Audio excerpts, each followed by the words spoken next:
You can't handle the truth. Does it sound like Jack Nicholson? Anyways, it is one of my favorite lines in a movie, and I'm wondering if you can handle the truth about Indy. You can't handle the truth! Would you still move here if you knew the truth about Indianapolis? And so today I'm going to give you some truths about Indianapolis, but I'm not sure you can handle them. If you're new here, I'm Cameron Geesaman. I make videos like this one about the Indy and surrounding areas. If that's your thing, then make sure to check out our other videos. And if you are thinking of moving to the area in the next, say, 2 months or 2 years, we've got you covered and we'd love to help. So ready for 2 truths and a lie? Okay, I'm not actually gonna give you any lies, just truths. And I have 7 for you, with the last one being the safest and hardest to stomach. First off, Indianapolis is a pretty big city and it's spread out. Indy sits at about 367.9 square-ish miles. As a comparison, it's about the same size as, say, Charlotte, North Carolina, or Columbus, Ohio. It's larger than San Francisco, California, and even Denver, Colorado, but it's smaller than, say, Austin, Texas, and Jacksonville, Florida. Okay, to give you more of a visual, you can actually fit San Francisco, Detroit, and Boston all in Indianapolis. If you were to drive from one corner of the city to the other corner of the city, it would take you upwards of an hour to drive, and that is on a normal driving day, so no traffic. So probably longer if you add in the highway construction that's currently going on. So much construction. And let's be honest, there is a shit ton of construction going on in Indy, and I myself have been known to take the wrong exit because they are changing so much. So annoying. The second truth about Indy is the lack of good transportation. With Indy being as big as it is, you would think that it would have a much better public transportation system, but unfortunately, all you got is Indigo bus system, and it has like 31 route systems that go around the county. Now, we don't have subways like New York or the L like Chicago. Indigo stays mostly within what we call the I-465 loop. So for those that want public transportation to and from the burbs are going to be out of luck. You could maybe Uber to most places, but again, because the city is pretty large, it is going to cost you a bit more than if everything was more centrally located. Some of the burbs have programs within this specific city, which is nice, but again, still not included in all the areas. So if you move here, I'm pretty confident in saying you're gonna need a car. Now, I haven't ever lived in an area without a car, so I'm curious what the appeal is. What do you do if you have to go to Costco and you have to buy for a family of 5 and buy everything in bulk? Literally, my brain hurts just thinking about going back and forth to get all that I would need for our family. If you don't have a car, comment below on how you do that.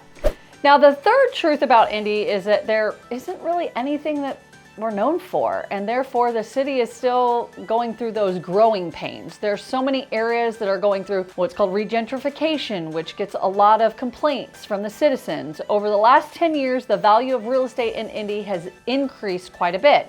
You used to be able to buy a house for, say, $10,000, but that doesn't really exist anymore, as the lowest house you can buy right now in Indy is $34,000, and the listing agent says it's a complete teardown. Now, 10 years ago, the median home price was $115,000, and today it's sitting at about $250,000. Because of the age of Indianapolis and the gentrification that is happening, you will find homes built in the 1800s next to brand new houses. Here's a wild statistic. The age of homes in Indiana, on average, is 46 years old. That means most of the homes built in Indy were built in the 70s. Feels like that. Have you seen those homes? They're dated. Now, of course, there are super old houses, like houses in Meridian-Klessler area, that are built in, say, the 1900s and have tons of character. But those are harder to find and will cost you lots of money if you're wanting a super fancy home on Meridian. So depending on what you're wanting, there are so many different areas to consider, and one block you might be in a super trendy area, but then you walk one more block and you might be in a very rundown area.